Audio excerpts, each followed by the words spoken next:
এটাকে আপনারা শুধু নির্বাচন হিসেবে নিয়েন না, এটা ঢাকা বিশ্ববিদ্যালয়ের শিক্ষার্থীদের অধিকার প্রতিষ্ঠার আন্দোলন, এটাকে আপনারা সিরিয়াসলি নেন।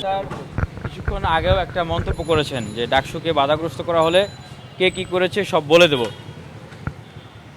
আমি মাননীয় ভিসি স্যারের উদ্দেশ্যে বলবো যে কে কি করেছে আপনি এখনই বলে দেন, বাধাগ্রস্ত করার পরে আপনি বলবেন সেটা তো হতে পারে না। আর ঢাকা বিশ্ববিদ্যালয়ের যে শিক্ষার্থীরা আছেন তাদের উদ্দেশ্যে বলতে চাই, যারা ভোট দিবেন, যারা নির্বাচন করবেন, এখন একটা উৎসব আমেজ মুখর অবস্থা। তো এইটা কেবল কিন্তু ডাকসু নির্বাচন নয়, এটা আমাদের অধিকার আদায়ের একটা আন্দোলন, এটা বুঝতে হবে। পরতে এই ডাকসু নির্বাচনকে বাধাগ্রস্ত করা হয়েছে, একটা প্রভাব বিস্তার করে এই ডাকসু নির্বাচন হতে দেওয়া হচ্ছে না, হয় নাই এতদিন। আমি নিজেও এই ডাকসুর জন্য ভিসি স্যারের বাসভবনের সামনে জীবন মন ফাইট করেছি। আমার সাথে বিশ্ববিদ্যালয়ের শিক্ষার্থীরা ছিলেন, সচেতন শিক্ষার্থীরা আপনারা ছিলেন। আপনারা থাকার কারণেই তফসিল দিতে বাধ্য হয়েছে। যারা এতদিন প্রভাব বিস্তার করেছে, ডাকসু হতে দেয় নাই, তারা এখন প্রভাব বিস্তার করতেছে তারা যেন বিজয়ী হয়। যখন দেখছে তারা বিজয়ী হবে না, তখন তারা আমি মনে করি যে এই ভিসি মহোদয়কে এই চাপ প্রয়োগ করতেছেন। এবং দেখেন সূক্ষ্ম কিছু ষড়যন্ত্রকে জিইয়ে রাখা হয়েছে। এই যে বলা হচ্ছে যে হলের আইডি কার্ড হালনাগাদ থাকতে হবে, যারা হলের বাইরে থাকেন তাদের অনেকেই কিন্তু হল আইডি কার্ড করেন না, এবং অনেকেরই একটা ভোটের জন্য তারা 500, 700, 1000, 1500 টাকা দিয়ে হলের আইডি কার্ড হালনাগাদ করবেন না। এটার বিশাল একটা সংখ্যা। এখন এই বিশাল একটা সংখ্যা 1/3 বা অর্ধেক শিক্ষার্থী যদি ভোট না দেয়, তাহলে এটা কিসের নির্বাচন হবে? কিন্তু এইটা তো কোনো ক্রিটিক্যাল প্রবলেম না।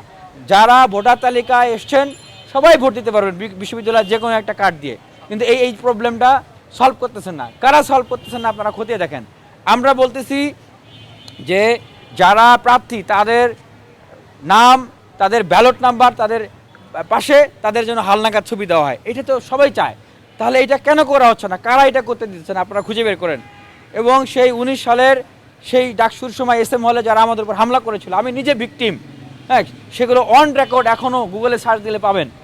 সেই 19 সালে অভিযোগ করেছি আমরা বিশ্ববিদ্যালয় প্রশাসনের কাছে। সেই ফৌজদারি অপরাধে অভিযুক্ত ব্যক্তি এখন ডাকসুর ভিপি ক্যান্ডিডেট, তাদের সাথে আমাদেরকে একই সাথে ফাইট করতে হবে। হ্যাঁ, সে একসময় ছাত্রলীগ করেছে, এখনও যে খারাপ কেউ থাকবে একসময় ছাত্রলীগ করলে আমরা সেটা বলবো না।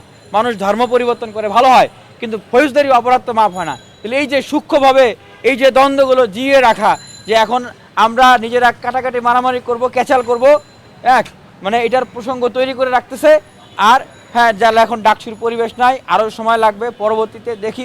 এই যে সিচুয়েশনগুলো জিয়ে রাখা ইচ্ছা করে ভাই, বিশ্ববিদ্যালয়ের প্রশাসনের ভিতরে থাকা কিছু ব্যক্তি যারা বিশেষ মানে প্রভাবের আশীর্বাদ পুষ্ট, তারা এই কাজগুলো করতেছে। আমরা বিশ্ববিদ্যালয়ের শিক্ষার্থীদের উদ্দেশ্যে আবারও বলছি যে যে আন্দোলন নির্বাচন, এটাকে আপনারা শুধু নির্বাচন হিসেবে নিয়েন না, এটা ঢাকা বিশ্ববিদ্যালয়ের শিক্ষার্থীদের অধিকার প্রতিষ্ঠার আন্দোলন, এটাকে আপনারা সিরিয়াসলি নেন। ভিসি স্যার আজকে যে মন্তব্য করেছে, তারপরেও যদি আপনাদের চোখ না খোলে, তাহলে কিন্তু এই ডাকসু নির্বাচনটাকে আসলে একটা নির্বাচন, স্বচ্ছ নিরপেক্ষ নির্বাচন হবে না। এটা একটা ম্যানিপুলেটেড নির্বাচন হবে, সাজানো নির্বাচন হবে। যারা প্রার্থী আছেন, যারা ভোটার আছেন, সবাই সজাগ হন এবং যারা প্রভাব বিস্তার করতেছে তাদেরকে রুখে দেন।